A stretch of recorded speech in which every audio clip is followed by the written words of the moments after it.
So the parable of the sower begins, "Behold, a sower went out to sow." Among the many parables told by the Lord, this one is perhaps the best known one, and it's one that the Lord explains some of the inner sense or spiritual sense to his disciples. The parable is about fruitfulness in our life, about the good things that the Lord wishes for us. It helps us to understand what we need if we want to have a spiritual harvest. This harvest is a wonderful bounty of caring, patience, strength, commitment, hope, and trust. It's also a nourishing richness of wise and useful ideas about what to do and not do, what to say and not say. It's a powerful insight into what's most important in any situation. Finally, the harvest that the Lord intends for us is a cornucopia of words and actions that a person can do to express their caring and their understanding. There are times when we look at our lives and perhaps rejoice to see the rich garden or fruitful field that is how we're living right now, and we can be grateful to the Lord for it. Other times, we can look at our lives, and sadly, most of what we see is a barren wasteland or a dry, empty garden. The Lord wants us to have that kind of fruitful life that we can be grateful for. And there are two things that we need.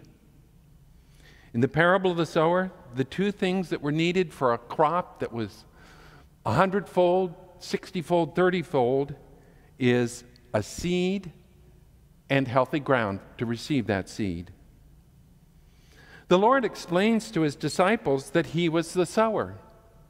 In a very important way, the Lord is working to sow seeds of wisdom in every single human being's mind throughout the world. But the Lord also teaches us that he cannot suddenly introduce entirely new ideas into our thoughts and understanding apart from a framework of what we know. All the ideas in our minds must have some basis or background related to experience in this world. Fully formed new ideas do not suddenly pop into our minds with no background. This would be sort of like a woman who has never seen a microwave, never used a microwave, standing in her kitchen and suddenly going, "I know what I need. I need a microwave." It would be a little spooky if we did have this kind of thought jump into our consciousness. We would know it wasn't our thought and would feel directed by some external force, almost like a voice out of nowhere telling us something, and we don't know where it comes from. The Lord wants each of us to act in freedom according to our best understanding. So if the Lord is going to be able to sow seeds of truth in our mind, we need to turn to him and his word, and turn to him in prayer, the prayer to understand what we read. Without instruction from the word, the Lord is far more limited in what he can do to guide our lives.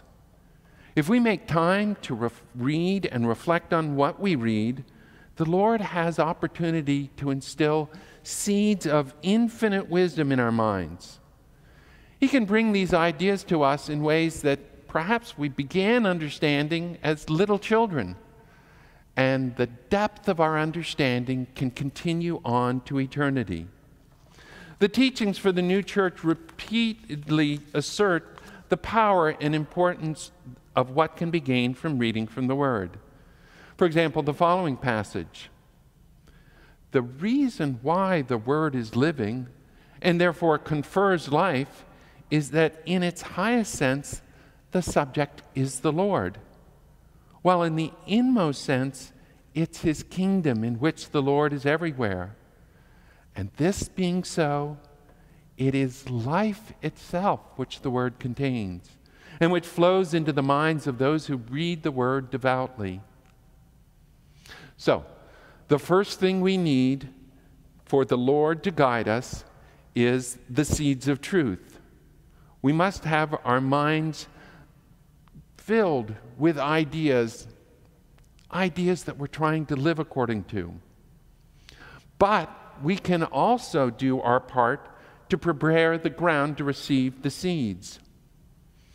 We all, by our natural inclinations to evil, have qualities that prevent the seeds of truth that we receive from bearing fruit.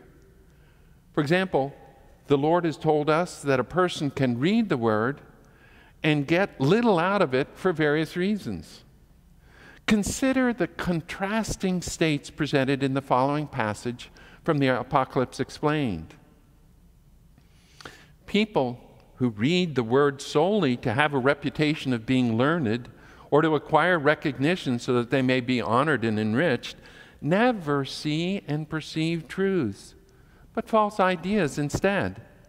And the truths that stand out before the eyes in the Word, they either pass by as if not seen, or they twist their meaning until they're no longer true. But people who read the Word from the spiritual affection of truth, which affection is the love of knowing truth because it is truth, see truths in the Word, and rejoice in heart when they see them.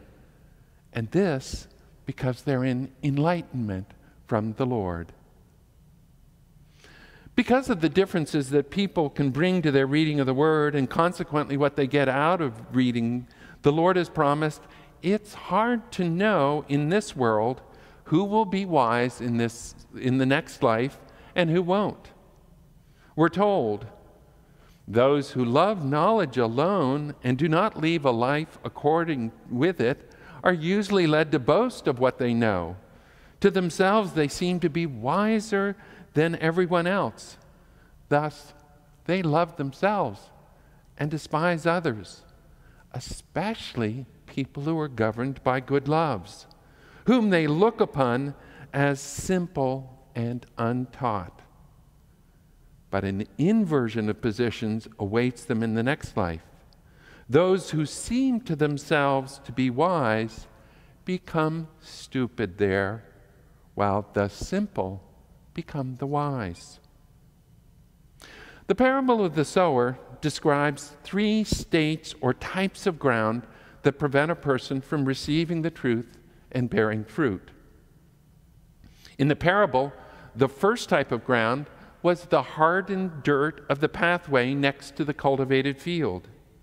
The seeds that land on that hard surface remain on top of it, and they're easily spotted by and picked up by birds. The hard ground of the path represents a tendency to discount the validity of what the Lord teaches. The birds are ideas that explain away any implications that would require a person to change. Take the simple example of the person who lives by the motto, "You've got to look after yourself first." Any idea that might qualify this principle of behavior, such as the Lord's call that we love our neighbor as ourselves, could easily be resisted in that person's mind. It is almost instantly overwhelmed and consumed by the confirmed belief that one's own welfare is the highest good. We all go through states in which parts of our mind are like hardened ground. The Lord calls us to watch the broad patterns of our daily life and decisions. And if He want to, He will help us see the inclinations to evil motivations and false principles that are the deadly foes to truth. The person who perhaps has spent years consciously or unconsciously thinking, "You've got to look after yourself first," can come to see the horror of its effect on himself, his relationships, his usefulness. He can then work to daily fight its influence and consciously ask the Lord to give him a different principle of life to live by. Second type of ground is rocky. Although there's a thin layer of dirt allowing the seeds to germinate, there isn't deep moisture earth to sustain them in the hot sun. In this case, a person may feel motivated and excited by hearing what's true. As the Lord said of the plants from these seeds, they instantly spring up, but they never bear fruit. The evil spirits of hell really want to keep our minds focused on what's immediately in front of us. If they succeed in doing this, then a person can powerfully affirm a truth on a Sunday morning, perhaps the truth that hellish anger is destructive, and can make initial efforts to change and restrain his or her temper. Soon, however, the resolution to change fades, and the person returns to the pattern of reacting with destructive anger when something goes wrong. Because such truth isn't being lived, it is a fact that withers in the person's mind. Much that we learn from the Lord starts out like these barren facts. They can stay that way throughout a person's life, and if so, if they never bear fruit, they will be taken away from us in the next life. But if we have the daily prayer, Lord, what do you want me to do? Guide me that I may know. Then the Lord will help us see ever more clearly how to adapt and apply the truth we've learned to living a better life. This process is like removing the stones from the ground so that it is deep and fertile. The third type of ground is filled with choking thorns or weeds. We can accept the truth of an idea, we can try to live according to it, but when it comes into increasing conflict with some other priority that we have, it gets overwhelmed. For example, a person can have a point in her life in which she strongly believes in the importance of being a good friend. She lives according to it. But as time goes by, perhaps she grows in wealth, and she perhaps gets more involved in work, in her own recreation. Perhaps contact with a more exclusive and socially desirable set of people lead her to eventually abandon the friendships of her earlier life. Charles Dickens' description of Ebenezer Scrooge's early loving relationship with his fiancée Belle, and then the gradual hardening of his heart in pursuit of money, is a good example of the choking thorns that the Lord describes. Or a person can have a peer group whose social pressure overrides good intentions, such as a man who's committed to be a better husband and father, but whose friends keep drawing him back to behaviors that keep him from being present with his family. We all have inclinations from our natural heredity that keep parts of our mind from being receptive to the truth that the Lord wants us to see. But this isn't a fixed state. We're capable of seeking the Lord's help to cultivate these areas of our thoughts and motivations.